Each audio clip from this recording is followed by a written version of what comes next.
থুথু, থুতুর ইংরেজি আমরা জানব।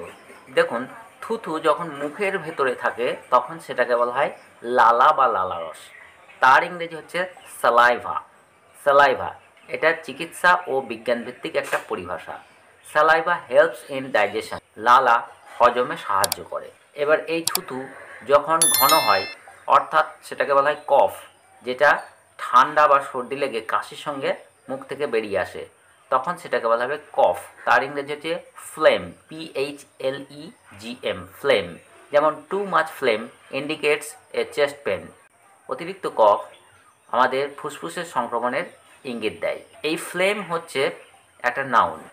আর থুতু বলতে চিকিৎসা বিজ্ঞানের পরিভাষায় আরও একটি শব্দ আছে, সেটি হলো স্পুটাম, SPUTUM, স্পুটাম। এটা একটা noun. The patient gave a sputum sample for the test, রোগী তার কফ পরীক্ষার জন্য নমুনা দিলেন। এবার যখন কোনো রোগী তার কফ পরীক্ষার জন্য বা থুতু পরীক্ষার জন্য নমুনা দেবেন, তখন তাকে ডাক্তারের কাছ থেকে বা নার্সের কাছ থেকে একটা কন্টেনার দেওয়া হয়। সেই কন্টেনারে যে থুতু ফেলা, সেটাকে ইংরেজিতে বলা হয় expectorate. Expectorate, the nurse asked him to expectorate into the container. সেবিকা বা নার্স তাকে কন্টেনারের মধ্যে থুতু ফেলার জন্য বললেন। সরল সাধারণ ভাষায় ইংরেজিতে থুতু ফেলা এর ইংরেজি কী? এর ইংরেজি হচ্ছে স্পিট, SPIT, স্পিট।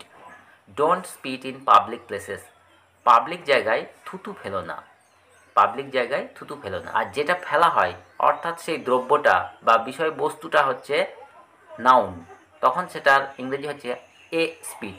সামনে একটা আর্টিকেল এ বসাতে হবে। He gave a spit on the floor, সে মেঝেতে থুতু ফেললো। এবার এই স্পিট, SPIT, এর পাস্ট ফর্ম হচ্ছে spat, SPAT, spat. He spat on the ground, সে মাটিতে থুতু ফেললো। তুই এমন কথা বললি, লোকে শুনে তোর গায়ে থুতু দেবে। এই যে তোর গায়ে থুতু দেবে, এর ইংরেজি কি? People will spit on you, people will spit on you. ডাক্তারবাবু আপনাকে কি উপদেশ দেবেন থুতু ফেলা সম্পর্কে?